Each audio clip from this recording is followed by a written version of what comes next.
Hi, how you doing?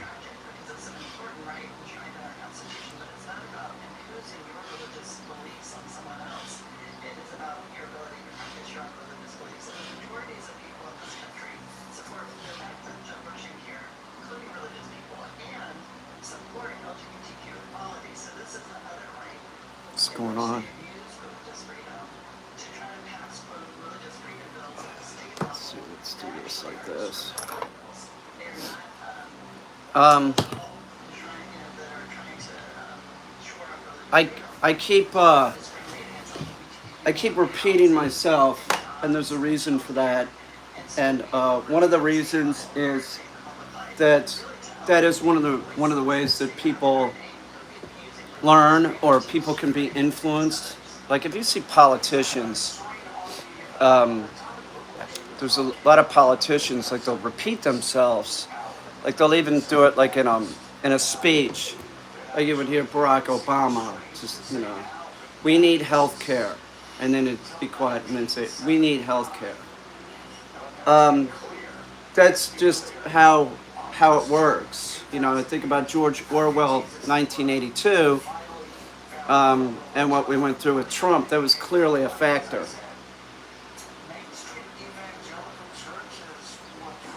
This is kale, spinach, gooseberry, um, peach, pineapple, um, cilantro. That might be it.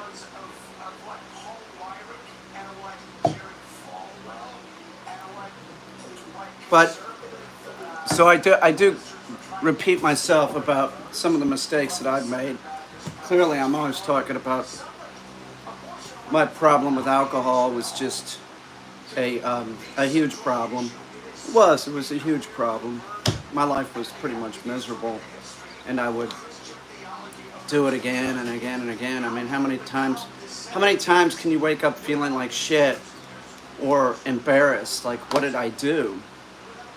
And it's such a huge problem in our society, like substance abuse, um, addiction. I feel that it's important to talk about. I'll talk about it to people. I try not to be too preachy because I've been there, so I don't want to like I will tell you this, that there's life after getting through something like that, because what doesn't kill you makes you stronger, and addiction will kill you. That's the reason why I quit. I thought I was going to die.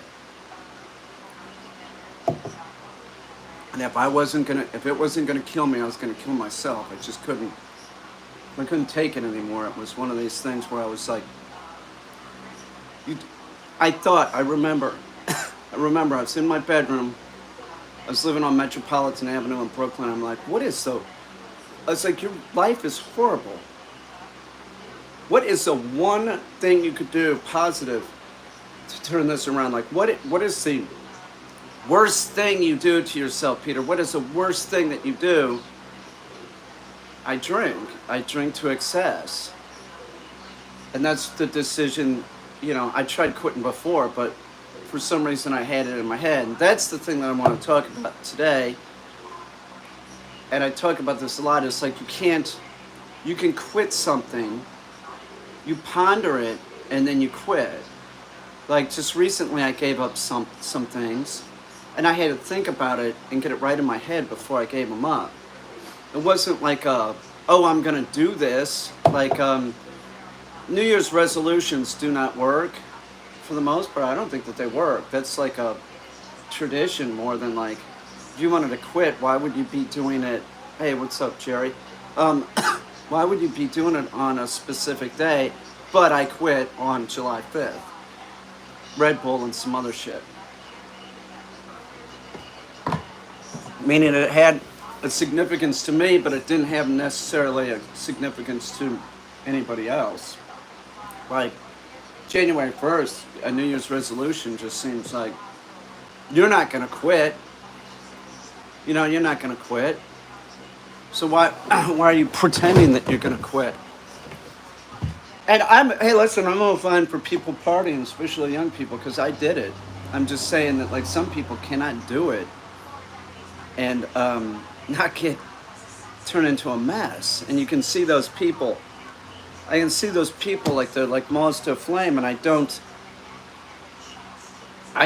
turn them away. Like like people with mental illness. I wouldn't turn somebody away like as a friend because they had mental illness, unless it just became too much. And at that point, you have to like set up some kind of boundary where like you can't deal with the person, and that might be what it turns into. Is like you just can't deal with them, and it could be a family member too. Um, just because they're family members doesn't mean you have to deal with them. Shinzo Abe was shot last night or yesterday. Unbelievable. There's like no gun violence in that country whatsoever. This country, I'm a gun owner. I've owned guns for years. My father made sure I was a member of the NRA when I was like in first grade. I wouldn't join the NRA now. That's a joke of a place. All they did was steal money and funnel money to the Republican Party, who I was a part of. Okay, I'm just not anymore. Don't call me a rhino. I was a rhino. I wasn't. To watch the January 6th committee shit, I'm telling you, our old president is going to be indicted. Okay, so sorry, but that's the way it goes. His own people are just, turning on him, his daughter. They're telling the truth.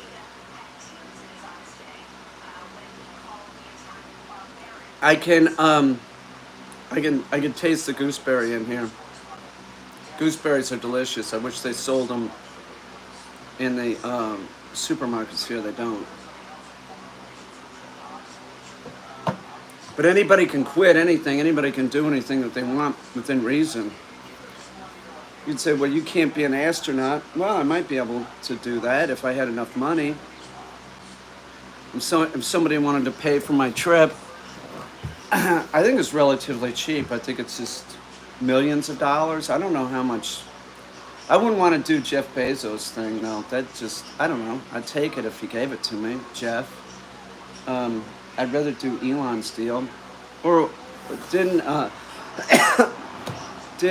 group of people go up in the space station? I'd do that. For sure. Come on, it'd be worth it.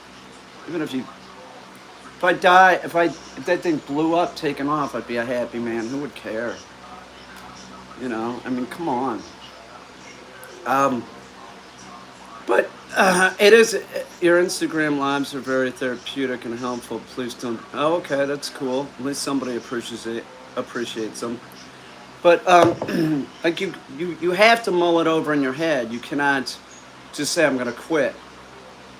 Like say I would wake up with a hangover, and I'd be like, oh my God, I'm gonna quit drinking. I would never quit drinking. That's not when I quit. I would quit for a few days.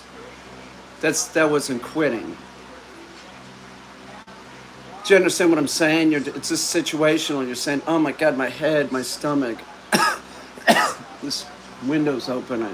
I should probably be taking antihistamines, man. It's worse when I wake up in the morning, it seems.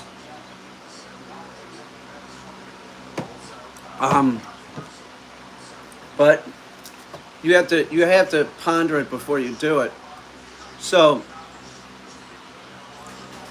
do you understand what I'm saying? Like, I'm not. But those times where you say like, "Oh, I'm gonna quit," I don't know how many times I did that. There were a lot of times that I said I was gonna quit that I didn't quit, but I needed those to get to this certain point. Right. So once I was able to quit smoking cigs and drinking, everything sort of made sense after that. It did. It all sort of makes sense, and now I can like give up anything. Probably the hardest thing for me to do is like give up on people. At some point, you have to like give up on people if they're too much of a rag. You want to hold out as long as possible and try and help the person.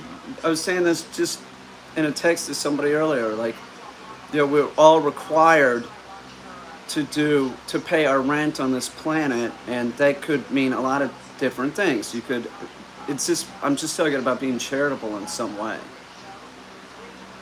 You need to be charitable. You need to help. You shouldn't just be selfish. And I know that that's like something that a lot of people can't help. They're just sort of like hardwired to be selfish. They can't take into consideration other people, but they should.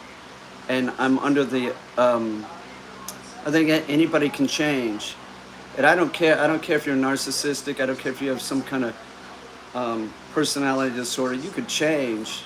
You could, if you wanted to. You could do it. You have to. You're not stuck. Nobody's stuck being a certain way.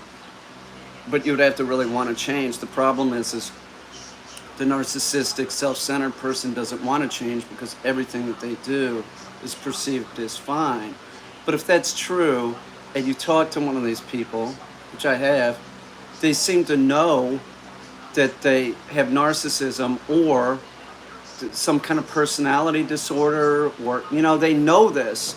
So if you know that, and you know that it's probably not the best way to live, why, I should close this window, but why would you, it's hot, why wouldn't you try and change? I guess because it feels too good not having to, just worry about yourself. Because life is painful, it is. God damn, that's good. I make these, I put them in the refrigerator, and then I'll take the Vitamix out, jam it on the thing, blend it up real quick, and drink some. I'll drink them all through the day. I haven't been as much lately. I don't know why, but I'm going back to it.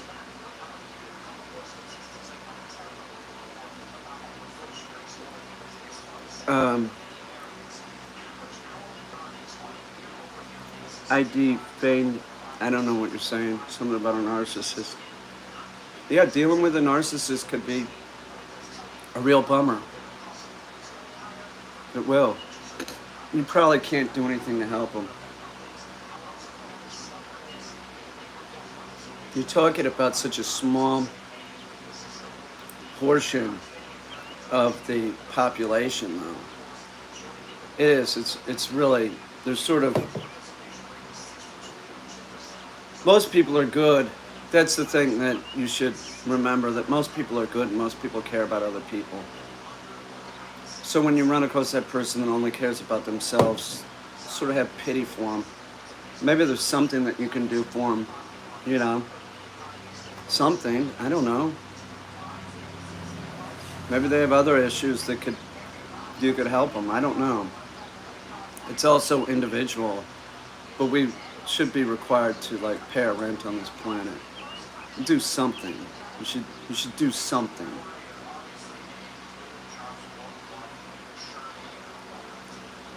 Together 6 years, she cheated for 3 years, admitted it later. Yeah, sure. Some people are just cheaters. That's what they do. They couldn't understand they can't understand the concept of do unto others. They don't care. It's all about them. It's all about them.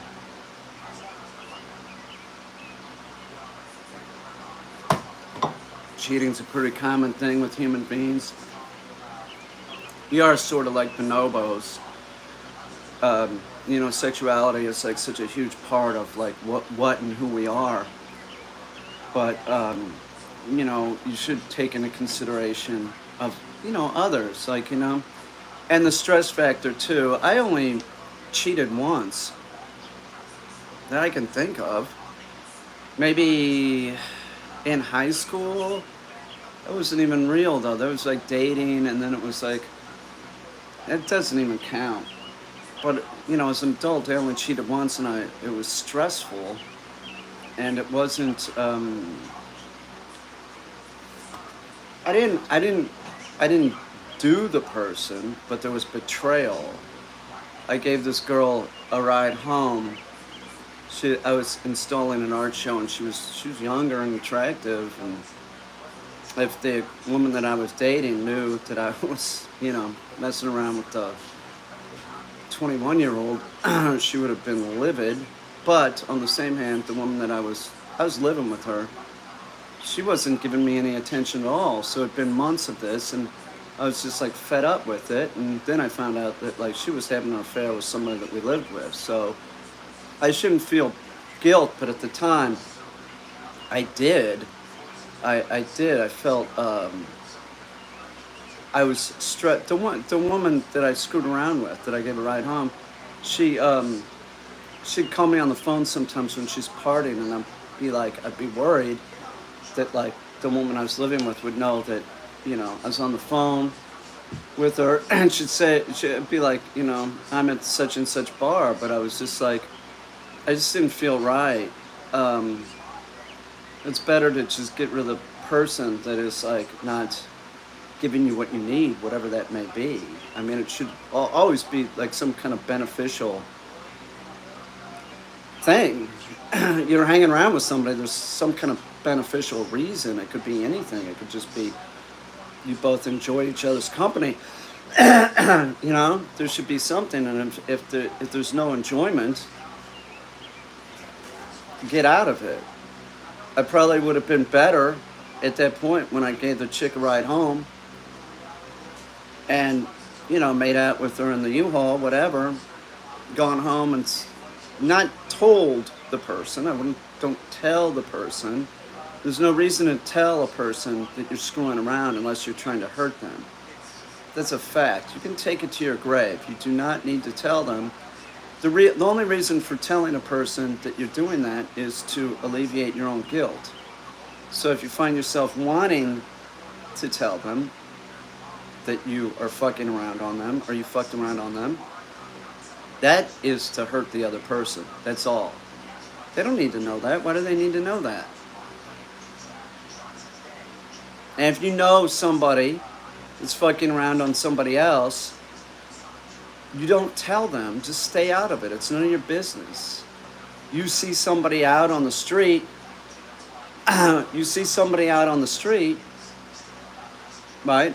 And they're clearly with somebody, and it's your friend's, wife or husband or whoever. You don't tell them. Just stay out of it. Act like you don't see them and keep walking. Just don't get involved. It's not your job to get involved.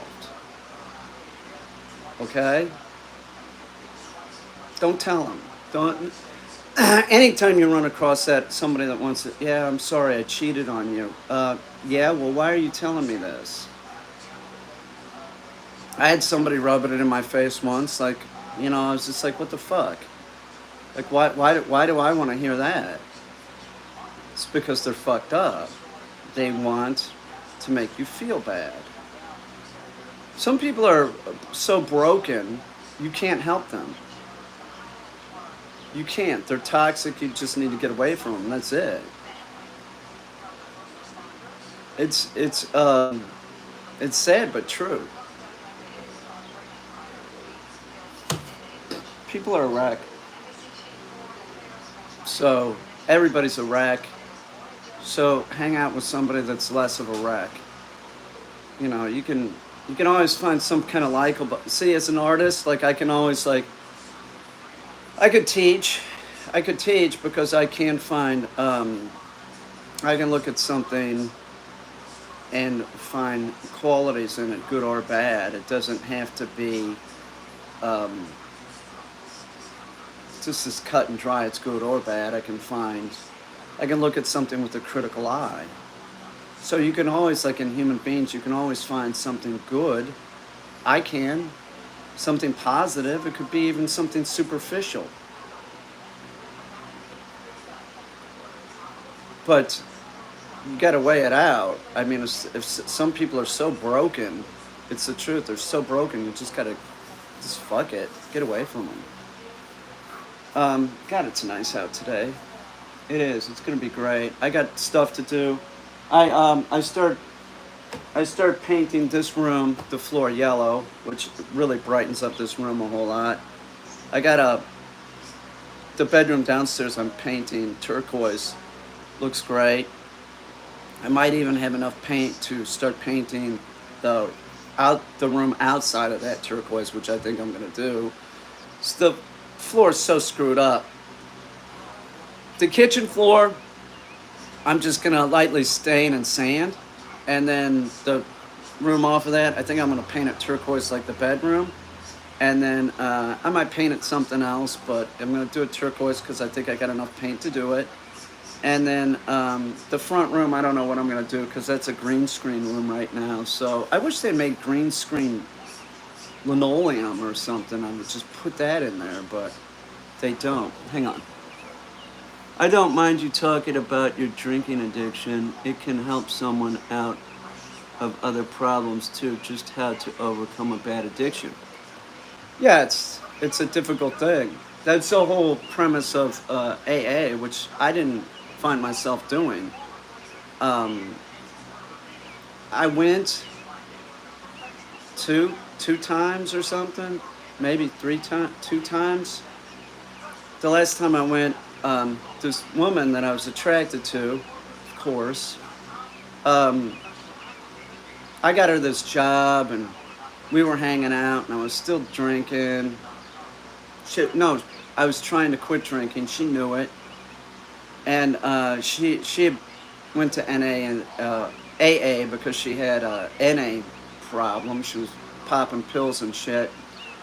So she goes, "Well, come with me to an AA meeting. They're all the same in New York City." Of course, it was the trendiest one. You know, it was the one where you know, it was the so that's the one that she went to, and we went to that, and then afterwards, I went out to dinner with a bunch of her friends, the AA friends, and I said, you know, this isn't for me. I'm really not interested in doing this. It takes up too much time. And they all said, no, you can't. You have to go. You have to go. And I said, no, I don't. And if I start drinking again, I promise you, I'll go. But I don't think I'm going to start drinking again. Every one of them at the table, like 7 other people, start drinking again, or using whatever, and I'm the only one that stayed sober. Now that person that took me, that woman, she's sober. She's sober now. But you know, she was screwing up. She got a record deal and everything like right after that, and she started using again. So see, it fucks up your life. The booze and the alcohol. It did hers. You know, she had she had an opportunity and she didn't take it. You're just too enthralled with the fucking buzz to know what's fucking good for you. I mean, seriously, she had a big opportunity and she fucked up because she started fucking doing her shit again. Don't think that because you do pills or whatever, like it's any better than like somebody that's doing heroin. It's not. Or don't think that because like I'm cutting my fingernails. Don't think because you drink you're better than the person that pops pills. You're not. It's all the same. It is. It's all the same. I don't care if people drink around me. I don't. Um, if somebody comes here, I'm like, "You like to drink? I'll get you stuff to drink." Because I don't. I mean, Dad was the same way. I'd go over to his house. He'd have beer for me, and he hadn't had a drink in a long time.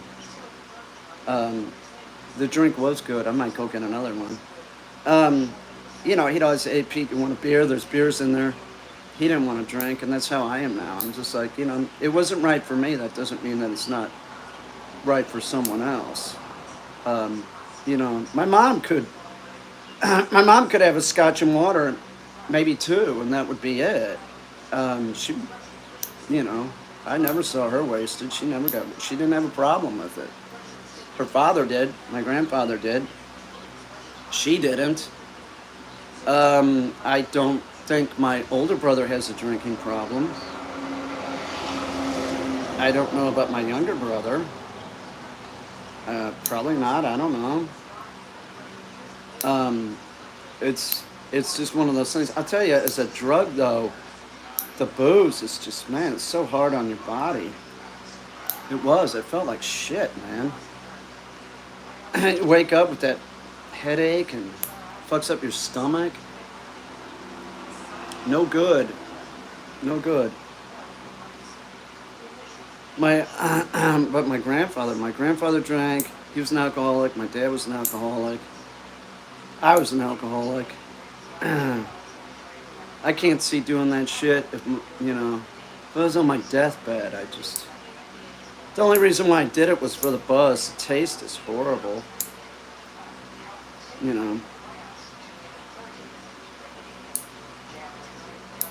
If somebody can handle it, I don't fucking give a shit. Oh, I'm just clipping my fingernails. Don't let me bother you. I'm gonna have to go get another green drink. The puppy going out this morning had to go to the bathroom. It was sort of lunging, at the leash. It was so annoying. If you got a puppy and they're doing that, you have to respond, and I did. Every time they lunge, you have to respond. So at a point, the puppy stopped doing it, right? Because the puppy has to learn. If you let him keep doing it, fuck it. Today I'll be working with the puppy on compliancy. Just sit as an implied stay. I'll probably live stream it. He has to start picking this up. I'm also probably going to start putting an e-collar on him, start making some headway here. You can't do anything with the puppies until they're about 4 months. So now it's from the pan into the fire, dog. He'll get it. He'll get it. He'll pick it up real good. He's easier going than most Shibas because most Shibas that I work with are older. This dog came younger. And you're like, well, is it a waste for the dog to come at 12, 13 weeks? Hell no. Get that dog out of that house. Because if that dog would have come here at this point, it would have been weeks of the dog doing stupid shit. It becomes ingrained. So, how did your dogs do on the 4th of July I don't let them outside, man. I let them out to go to the bathroom or something, just keep an eye on them real quick. But they all stay in. Fireworks, dogs, that is the number one day for your dog to have issues. That is the worst day. More dogs hit the ER than any other day, 4th of July. It's a bad day. It's a bad day. Preferably, you put your dog in the crate on the 4th of July. You should always have a crate for your dog. Doesn't matter the age of the dog. You can't watch the dog, put it in a crate. They don't give a shit. They don't care if they're going to go to your bed or the couch. You're going to create problems. You'll just screw the dog up, right? Because they're going to need to find a place to lay down. That's about all they need. And a dog, they live in a dirt hole in the ground. What's it matter if they're laying on a floor in a crate? And by the way, you do not need to put bedding in the crate. Like if I put bedding in the crate of Letsy's crate, he'd probably chew it. That'd be going to the ER. So there's no way I'm putting bedding. Labradors, Goldens, these hunting dogs that are soft mouthed, they will chew shit up. They will. You think you're helping the dog by putting in a dog bed or something. Next thing you know, you're taking the dog to the ER because it's chewing up the bedding and eating it. And the dog has like a serious behavioral problem called pica. Your dog gets pica, you're fucking screwed. You gotta be sending it to me. Don't put bedding in the crate. They lay on their side and shit. Unless the dog is like ancient, there's really no need for it. Even if they're ancient, man, you're like, oh, the dog has arthritis. Yeah, so do I. So what? So what? It's arthritis. It doesn't kill you. That's not what kills you. The dog will be mobile. Just fucking make the dog move. Mango's 24 years old. I do throw some stuff in his crate, because when he's in the crate, like he might take a pee too. He's 24. I'll just take off my shirt and throw it in there because I know I'm going to throw it in the washing machine. So he has something to lay on. He can't chew the shirt or the pants, whatever I throw in there. Do you understand what I'm saying? But for a 8-year-old dog that has arthritis, if there's a chance it's going to chew, don't throw it in there. If it's not chewing, don't worry about it. But to just let the dog roam around the house is a fool's. That's foolish. They get on your bed, and you're like, well, that's no big deal. I don't care if the dog gets on my bed. Yeah, well, it screws up the dog's status, and then the next thing you know, you have a dog that's like leash reactive. It's these little things that, make or break your relationship with your dog. You have to take into consideration it's a subspecies of the wolf. You can't watch it, put it in the crate, damn it. It's a big deal. It's a dog. It doesn't care. If it's trained properly, it's gonna like the crate. That's its like room. It's its room. Don't worry about it. That's if you do it right. You give your dog separation anxiety, that's the worst. It's the worst thing that you can do. And you know who gives dogs separation anxiety? Overly loving owners. It's a fact. Don't say hello or goodbye to your dog. It should be in a crate. And you should be doing this from the time it's a puppy. I've seen stupid things. I trained this woman's dog, this woman with a Bouvier. I trained the damn dog. She was getting an operation and shit, and after the operation, so the dog goes home and everything. At 6 months, she's uncrating the dog. I'm like, what are you doing there? Oh, he's being good. Yeah, he's being good, asshole. And then I picked the dog up to board at my house. 2 days after he's been at the house, he's throwing up some kind of plush toy. He didn't get it at my house, and I'm like holding it up, like, what's this? And she goes, oh, that's the Angry Bird. Well, I didn't give it to him. She's going, I was wondering where that was. Yeah, asshole. I told you to crate the dog. Anyway, I digress. I told the woman I wouldn't watch her dog anymore. I was like, fuck it. You're going to put me in a position where I have to freak out when I'm taking the dog to the vet. Did I screw up? I have to put up money while the dog is in the hospital. You're going to have to pay, but I'm going to have to put up the money. I might need that money. You put me in a terrible position, lady. She contacted me later, said how much she really appreciated that what I did for her dog and that she was getting another dog. And I said, yeah, I'm not training it. People don't change for the most part. People can't change. Some people can, some people want to change. She wouldn't want to change. There's no way. Everything she did is fine. That's a perfect example of people that don't change. If she would do something that maybe killed the dog, she might change. But until that point, it's just like, oh, the dog has diarrhea, whatever. She don't want to change. There's people that get dogs that don't even train them. They think it's no big deal. Oh, it's a big deal, all right. You'll have serious problems with your dog, and it's clear that you don't care about the dog. You just get rid of the dog, or you just give it away. You put it in your backyard, whatever. I appreciate that, Nifty Knees. I need more green drink. I'll be right back. All right, let me switch one. Hang on, I'll be right back. Yum. The gooseberries are ripe out there. My God, they're good. Loving them. Loving them. Be right back.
talking with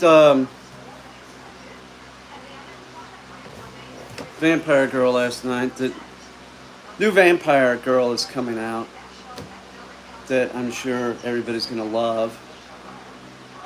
And the general, she had this idea. It was just like, as soon as she said it, it was like, bam, hit me like a ton of bricks. Which is really give people what they want with this. Stop beating around the bush. Make it really outrageous. I forgot how she put it. I was like, she said this idea, and I was like, that is great. It was in regards to like some joke I was making, and then I was like, that is a great idea for video or film. That's the approach to give them what they want. Make it real outrageous. Make it, real sexual, real outrageous, real scary. Just really go over the top. Don't beat around the bush, which that's sort of what I've been doing. I'm too worried about getting a community guideline strike, but I can do this without getting a community guideline strike for sure. This shouldn't be a problem. Working with her, she's outrageous. The woman's outrageous. So I would assume there's some outrageous shit coming up. She's real smart too, like 4.0. Last year at college, 4.0. She's real smart. Work with the super creative. It's the best way. So that is the sort of new. I mean, my stuff's always sort of been outrageous, but I'm gonna take it over the top now. I mean, just like this thing that she said was like hysterical. Woman's real funny. Like real funny. Not pseudo funny, real funny, clearly. Like shit that comes out of her mouth, like she could do stand up. Reminds me a little bit of a friend of mine that is a comic. The same sort of just outrageous shit. Super smart too. That comic went to UVA or something. She's a intern at the White House with at the same time as Monica Lewinsky, and she said everybody called her the stalker because she was always saying, "Where's Bill?" She said she was always asking. Everybody referred to her as the stalker. She was always looking for Bill. But to be a comic, you have to be real extroverted and sort of smart. I've never known a dumb comic. Maybe Andrew Dice Clay. I didn't know him personally though. I hated his shit. He was like this weird thing in the early 80s. He was like a phenomenon. Like, how do you find that funny? Like, what's that? I put it on the same level as Jackie Gleason and the Honeymooners. It was just like sort of abusive. I'm all for saying outrageous shit. But that guy was just like, stop with your big dumb crap. I'm a big dumb idiot shit. Just hated it. I don't know. I answered dog questions if anybody had any. God, this is good.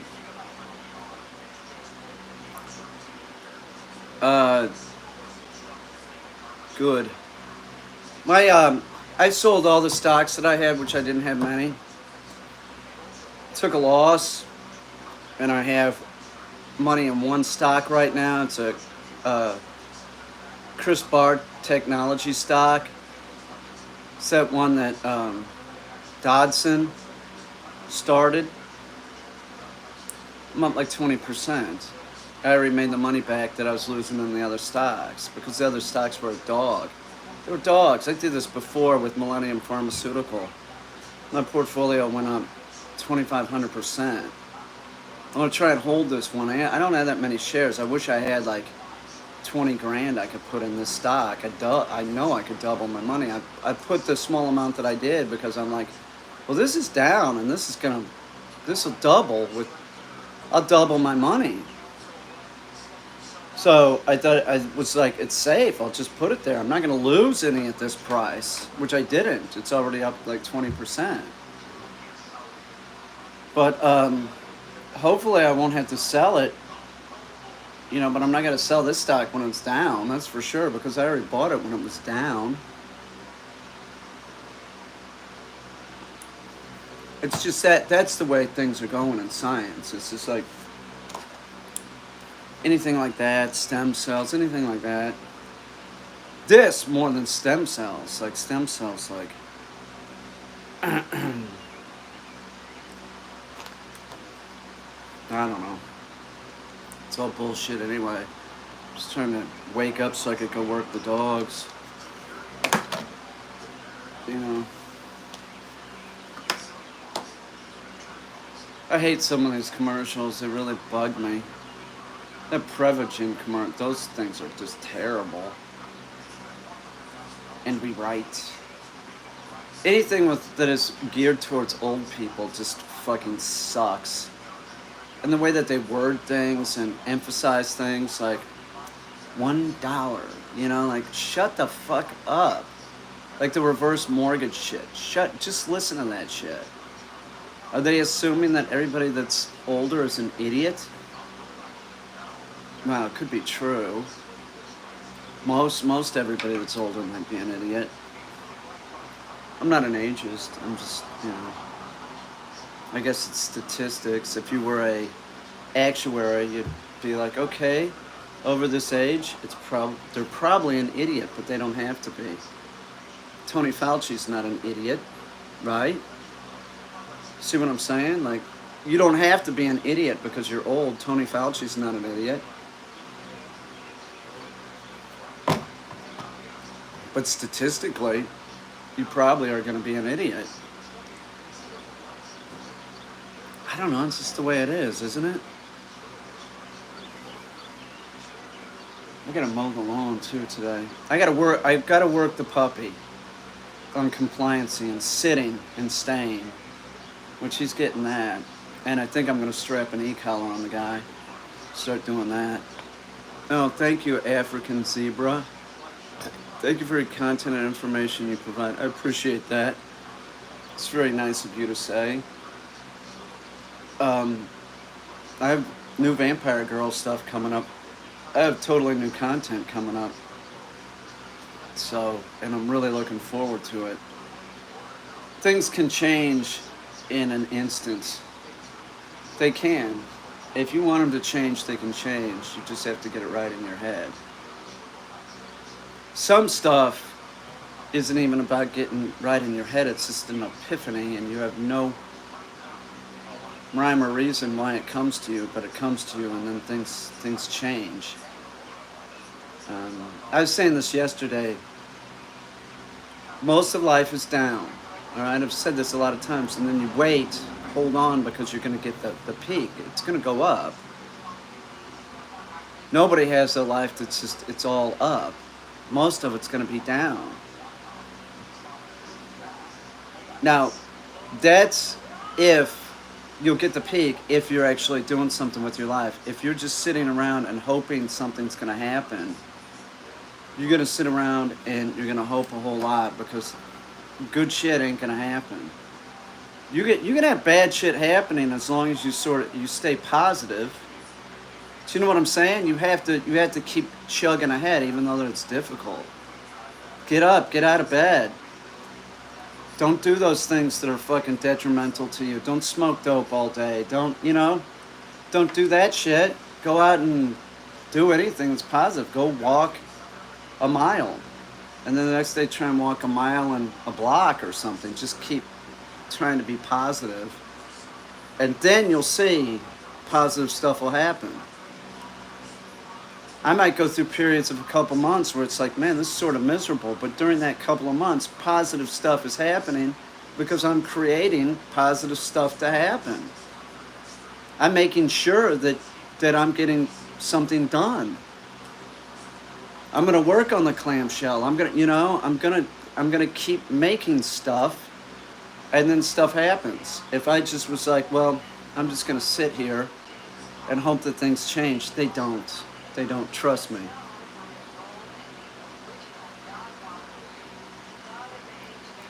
You can be a slacker, you just can't be a slug. What's up, Annette? Annette M. Garcia. I would answer any questions on dogs. If anybody has any like that, be more than happy. James Caan died. I love that guy. He hung out at the mansion. He was great. He looked like my uncle Fred. My Uncle Fred looked like him. James Caan. I think the bunnies liked him. Pretty sure they did. He said he stayed there to get over his divorce. Well, that'll help.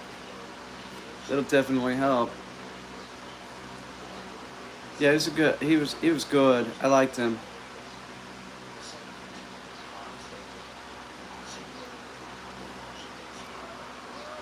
He was 82 when he died. Oh, I broke the fingernail clipper. No, I didn't.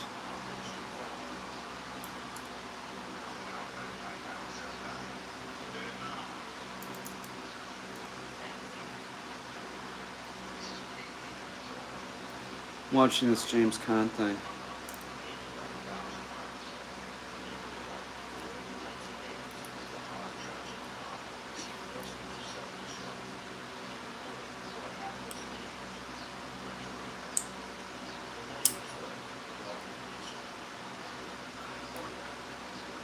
Great, I broke it.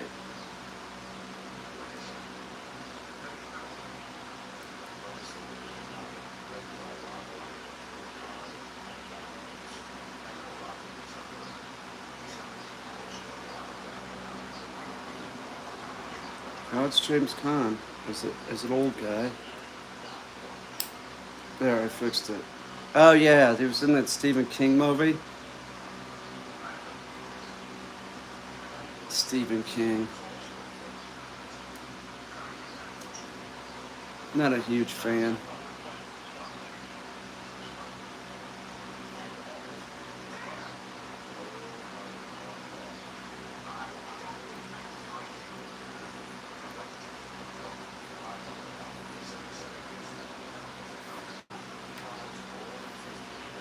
Cheers.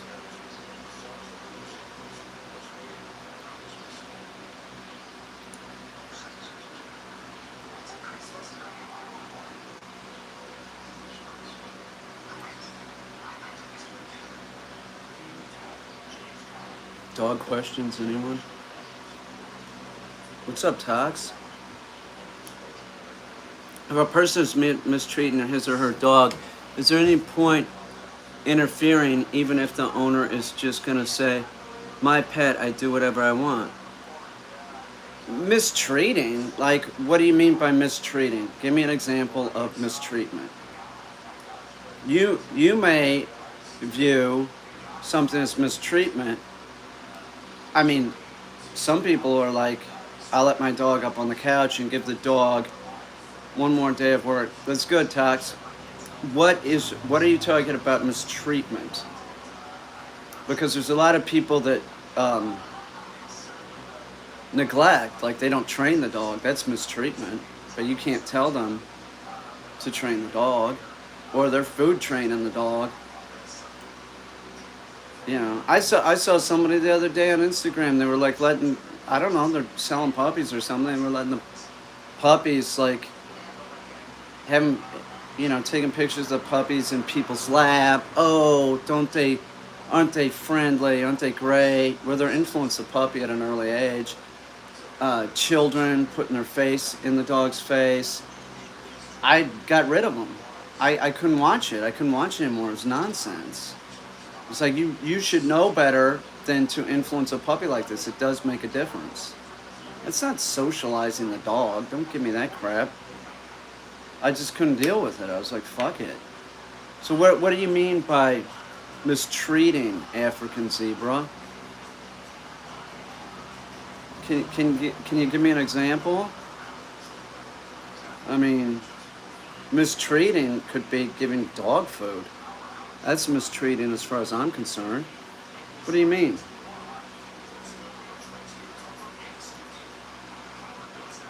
Tell me. Tell me what you mean.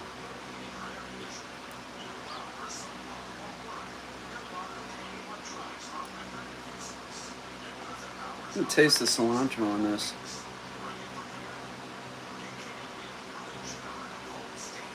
I'm gonna paint the other half of this room. You can see over here, like that the yellow sort of bounces the yellow light up on the white wall. It's real bright. I was sitting in the train the other day, and there was a lady who would aggressively leash the dog whenever he would leave her seat. I felt pretty bad about it, especially since he looked so frail. That would aggressively leash the dog. I don't know what that means. Whenever he would leave her seat. Well, the dog shouldn't be leaving the seat. It sounds like it's none of your business. You're talking about the woman being aggressively leashed the dog. What do you mean, like a correction? The dog needs to learn. Yeah, you better just stay out of it. You should just stay out of it. You're talking about aggressively using a leash with the dog, okay? Maybe the dog needed it.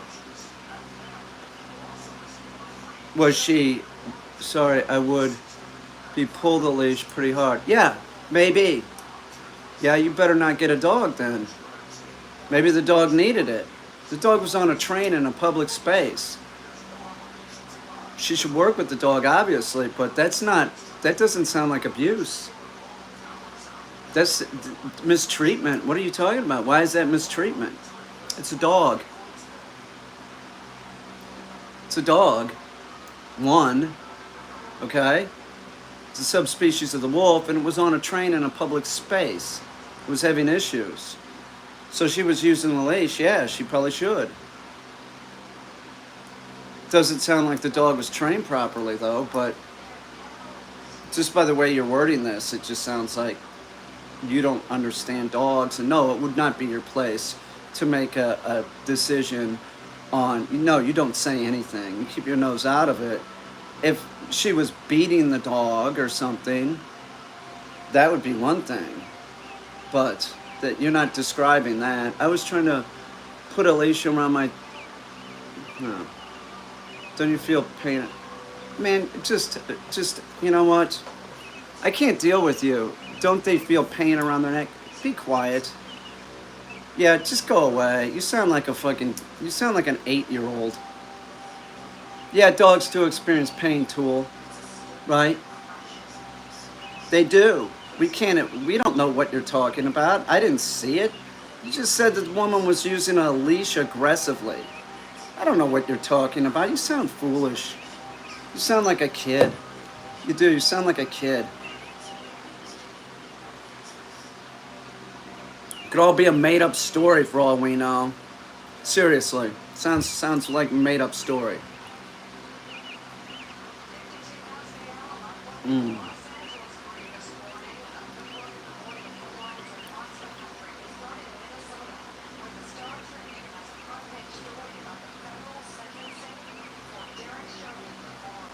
Oh my God.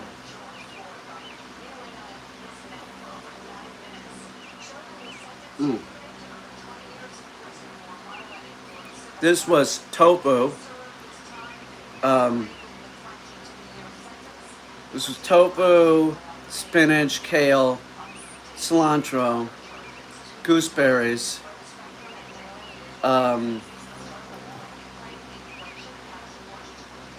peaches, and pineapple. Pretty good.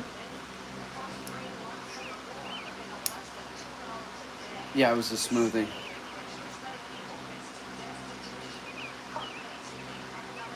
What's up, Kirby? I should go shave. Jump in the bath, start working with the dogs. I think I'm going to. That's what I'm gonna do. I'll see y'all. Bye.